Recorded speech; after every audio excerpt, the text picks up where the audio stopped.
Hi Sugar Snaps, welcome back to my studio. If you're new here, welcome in. My name is Brittany. I'm the maker behind Textile Indie, the YouTube channel and the website. And I'm here today with a new project. This will actually be 3 different videos because I'm going to focus on 3 different elements of kind of the same thing. So I'm going to do some paper making. Oh, I'm out of breath. Breathe, Brittany, breathe. I'm so excited. I'm going to do some paper making, and each video I'm going to do paper making with something different. And this is an experiment to see if I can incorporate some new element into the paper. So the first one, I'll be doing paper making using bits of fabric. So I'll have the paper pulp and then add in bits of fabric to that pulp to see if that works. The second one, I'll be incorporating bits of string from like sewing thread. The third one is incorporating wrapping paper and tissue paper into your paper pulp. And I want to experiment with that because wrapping paper usually has a waxy texture. I'm not sure how it's going to incorporate into the paper pulp, what that's gonna look like. So welcome to part 1. Oh, Matilda says hi too. I forgot to mention that. So first off, I'm going to gather my tools and materials. I will need my blender, a bin for dipping the paper, my paper screen setup, liquid starch, the scrap paper and scrap fabrics that I'm going to be using, and then a towel to catch any drips. And of course, I'll need lots of water to blend up the paper pulp. This could get messy. Oh, I also will need some sort of drying rack. I've been using this guy, which is actually a pegboard from IKEA that I currently don't have on the wall, but it has the nice holes in it so that it makes a nice drying rack for the paper. Okay, let's do this. Hello friends. First off, we need to set up our workspace. I have my table set up with a towel and a bunch of other things that I need to organize so that we can get to paper making. I have scrap paper to start out with. This is what we'll tear up and start the paper pulp with. I'll put that here because we'll need that. Oh, and I need a brayer. I'm gonna go get a brayer. My block printing brayer. If you want to watch any of my block printing or surface design videos, you can check out the playlist here.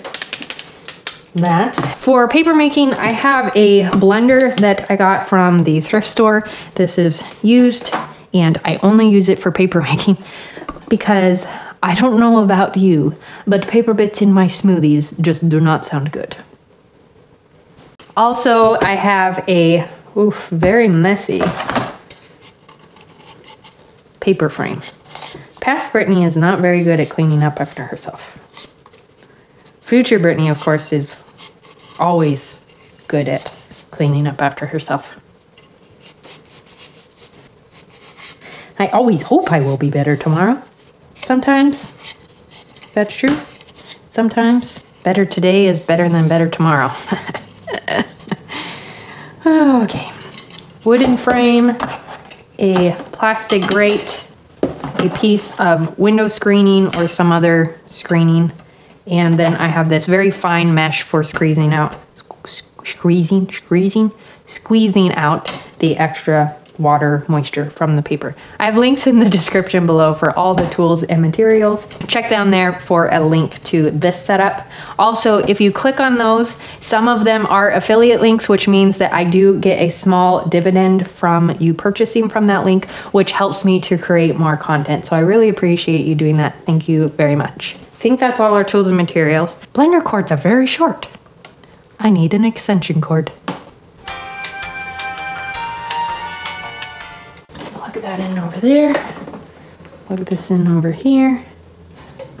Now I need lots of water. Okay, here's my solution to not having a water source near my work table. A pot of water and a scoop. Ah, shoot. My bin's dirty. Oh, man. Past Brittany is a slob.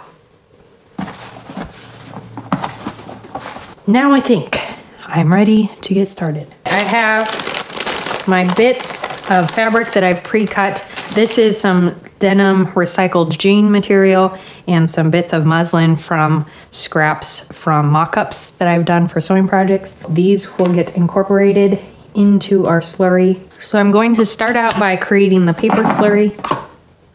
And my blender is messy too. Good. grief. Good gravy. So I'll take these strips, and I like to do about 3 sheets per blender because it ends up a nice consistency, and 3 sheets of 8.5 by 11 paper tends to blend up nice and fine in my size blender. And then I'll take, I have a 1 cup measuring cup. I'm going to probably do 4 cups here because I usually do a quart jar of water to keep things moving around. I'm going to blend this up, but you probably don't want to listen to that noise. So here's a little bit of instrumental for you. Oh, before I do that, my blender has a stir setting, puree, chop, cream, whip, and extract, and that just kind of increases the way the blade works, I think.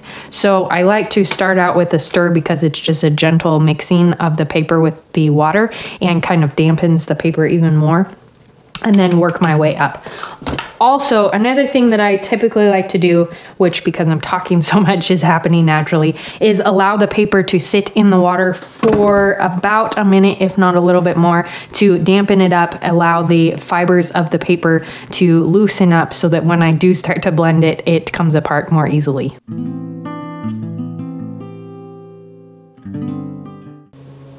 Looks good. So about 30 seconds is about the amount of time I usually do. I don't want a spoon, but I'll use my hands. And if you dip your hand in, and you shouldn't end up with any clumps on your hand once it's done. So that's a nice fine slurry. So that amount of time, whatever that was, I think it was 30 seconds. Oh, I need to go over the bin that I'm using here. So a friend of mine actually gave me this bin. I'm not exactly sure what it's for. I think it might be an animal food trough of some sort. But what does it say on the bottom? Oh, a dish box. It's a 7-inch deep dish box. I'll put a link to one in the description below because this is a nice size for dipping paper, because I'll show you what I'm talking about. The nice thing about this size of bin is that you can dip the screen. This is from Blick Art Supplies. You can dip it into the water and move it around without there being such a large amount of liquid and paper pulp necessary to fill your bin that you end up with way too much extra. Now we can fill it up with paper pulp. So I'm going to dump this blenderful in and continue to make blenderfuls. I'm estimating I'll need, so if I do 6 blenders, that's 18 sheets of paper. Let's start with that and go from there. And I'll set the fabric scraps aside for a little bit until we do the 18 sheets of paper. And then we can see if we can get the fabric scraps incorporated into the slurry. So with these papers, I like to tear them up into strips like this. They don't have to be exact or the same size, just roughly tearing them into strips, and then take them and break them up into about 1-inch pieces, like so. Throw them in your blender.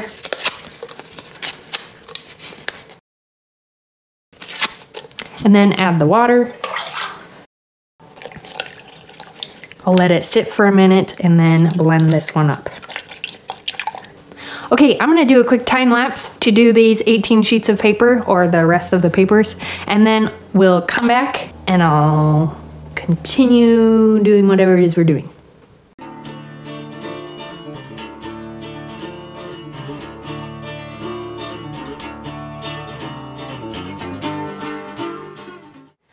This is the challenge part of this video. I need to find out if I can blend up my bits of fabric or if I need to incorporate them whole on the paper. So once I dip the paper, laying pieces of the fabric onto the paper, kind of like you would flower petals or pressed flowers, laying them in the paper and then pouring some slurry over them so that they are encased in the paper. But I want to see if I can actually blend these up a bit so that the fibers get incorporated into the paper. And if I pull on these, they pull apart pretty easily. So I think the blender will be able to handle this. And the muslin does as well. So I'm going to add water to my blender, and then just a few pieces of, maybe a few more than that, a few pieces of the fabric like so, and then start blending. Wish me luck. This is like a what happens when you put something in something. This is a what happens if you put fabric in a blender. Okay, looks like bits of the material, oh yeah, have broken off. So the fibers have come apart a little bit. Some of the strands, oof, it's lumpy. Okay, so it's not fully breaking apart. There'll definitely be some manual separating here. And it's just kind of twisted up around my blender. But let's go for it. I'm gonna dump this in here. Yeah, so I'm going to grab this, and this clump doesn't want to come apart. It's kind of knotted together. So we'll set that aside. This part is coming apart nicely. So we'll spread that throughout the slurry. Just kind of breaking these up a bit. So it will be clumpy. This is going to be more of an artsy paper than maybe your typical writing on paper. I'm going to do that again.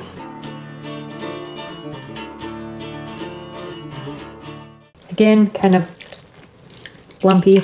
Some of them are breaking apart quite nicely, and others not so much. Also, my blender smells like it's burning. That's not good. Okay, this just ended up as a twisted, knotted mess. I made art yarn, people.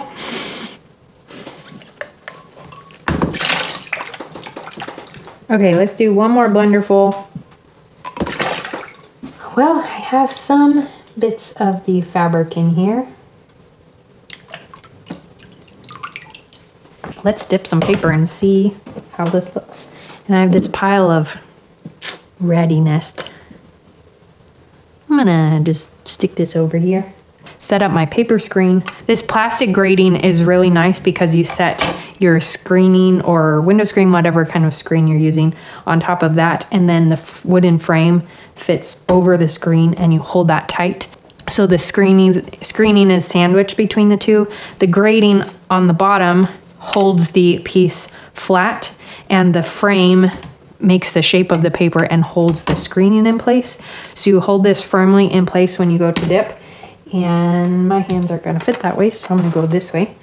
I'm going to dip down into the water, and this might be a trial because I think I need more water in here.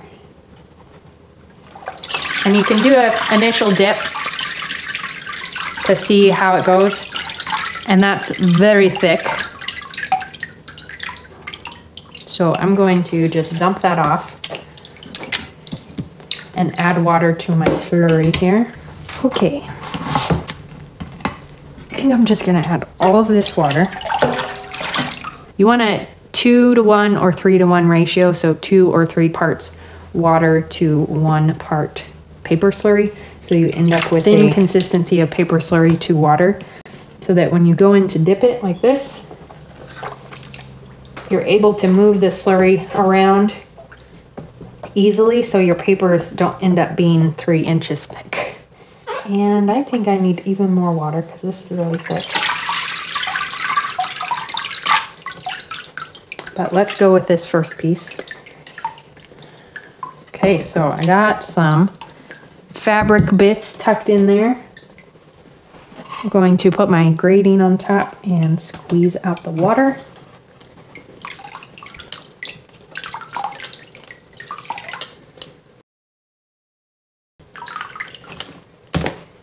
Ooh, I can see through the grating there's some dark spots in it. So I did catch some of the fabric bits in this piece, which is exciting.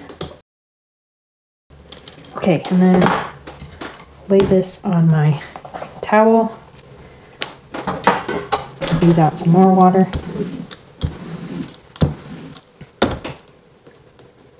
You ready? Here we go.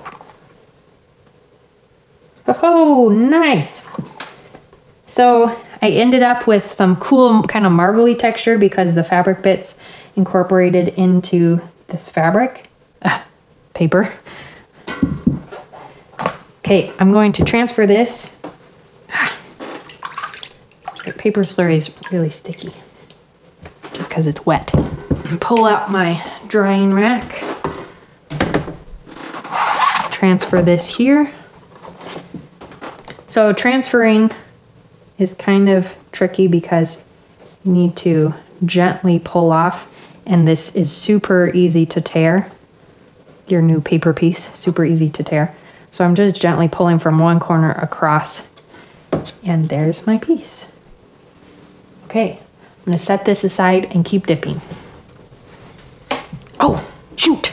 We did one piece of paper without putting in the liquid starch, and that's okay. We can put in liquid starch for the next. Liquid starch is used in paper making to help the bits of paper to stick together and also to give the finished paper a nice crisp texture so that it makes it easier to work with. If you're going to be writing on it, it gives more of a writable texture so that the ink doesn't totally bleed into the material. I've done 6 blenders full of paper slurry. I'm going to do 6 tablespoons of the liquid starch. So I like to do a ratio of the number of blenders of liquid slurry. I add 1 tablespoon of starch. Okay, and now let's dip another sheet of paper. Okay, I'm gonna dip it in here, let it settle a little bit before I lift my screen and lift it up. Ooh, tap that out. Got some nice stuff going on in there. I'm gonna wipe the edges off, clean them up a bit.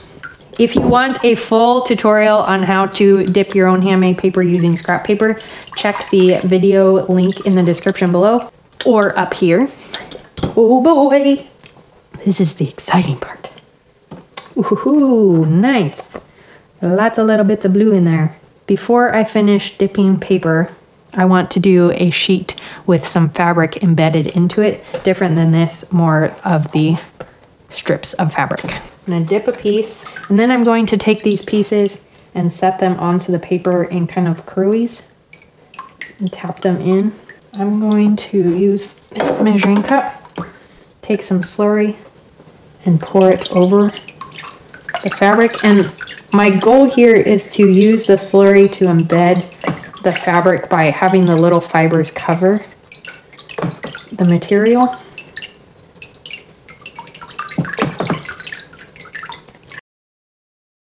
And it seems like the slower I pour, the better that works because the water has time to drain through. And then use my screen. Oh, yeah. Ooh, that's cool.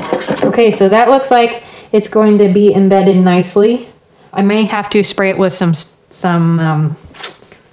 fixative or something once it's dry, but it looks like the fibers of the paper pulp have kind of covered the edges of the fabric, so hopefully it will stay embedded in the material.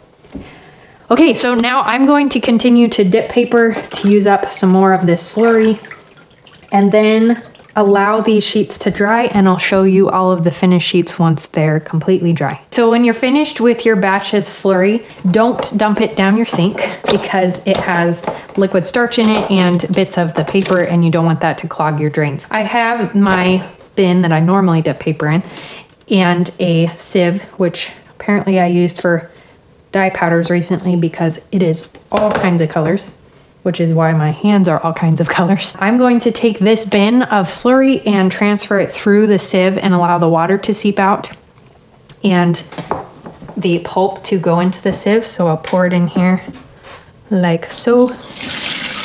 And you can see the concentration of the slurry here in the bottom. And now the paper slurry is in my sieve. Now I like to allow this to drain out the water and then allow the paper slurry here to dry so that it's solid and completely dry. And then I can use those bits and pieces for future paper projects. I'll just rehydrate them in water, blend them up to make a new paper slurry. And then this water excess that you have here, this still has little fragments of paper fibers and the liquid starch. I would suggest dumping this outside on gravel or away from garden beds, but somewhere that it will filter through rock, not directly into your drinking water source. Okay, I'm back. It's 2 days later. I allowed the papers to dry that long, just air drying, and then I ironed them out so that they were nice and so that they are nice and smooth. This one hasn't been ironed yet. You can see it kind of has some rough texture and a lot of bubbling in it. So as it dries, it kind of dries unevenly, and so it causes ridges and valleys in the paper. So then I have some that I have ironed, and they're nice and flat and can be used for lots of different projects, whether journal cover or pages for a notebook or note card, stationery. You can make envelopes out of them. Lots of different uses. If you need ideas, check the description below for how to use your handmade paper. So these pieces, the fabric shows up really nicely. I accidentally got some dye droplets on this paper. This one, the corner's kind of ratty, but some of the muslin showed up in this one and bigger chunks of the denim. And then the piece that we did, the whole pieces of the denim, turned out really nicely too. I did quite a lot of slurry on top of the fabric to hold it in place, which means that it's nice and sturdy. I don't need to add any fixative in order to keep the fabric on the paper. It's nice and embedded in there, but you can barely see the fabric. So I'd probably go a little bit less next time. I'm happy with how all of these turned out. I think I'll definitely be incorporating fabric straps in paper in the future because they turn out pretty cool. Kind of a marbly texture. Like this video because it shares it with others. Subscribe and hit the bell to get notified whenever I put out a new video. Thanks so much for watching. I hope you get to experiment with paper making with fabric. Leave a comment below or in the community tab to tell me how your experience goes, or if you've worked with paper and fabric in your paper making. I'd love to hear how your experience went. Yeah, be sure to keep an eye out for the next 2 videos in this project, the incorporating string and paper and incorporating wrapping paper in your handmade paper. Those will be coming out soon. You're awesome. Thanks for supporting my channel and watching my videos. If you're new here, be sure to subscribe and hit the bell to get notified whenever I put out a new video, and check out the community tab because I will be posting there more often. Happy paper making and see you next time. I have the links in the description below to all the materials after some tea. Earl Grey. Ooh, London Fog sounds delicious right now. It's a beautiful sunny day, this day that I'm in. Oh my goodness. Caffeine in the late or early afternoon is a good idea.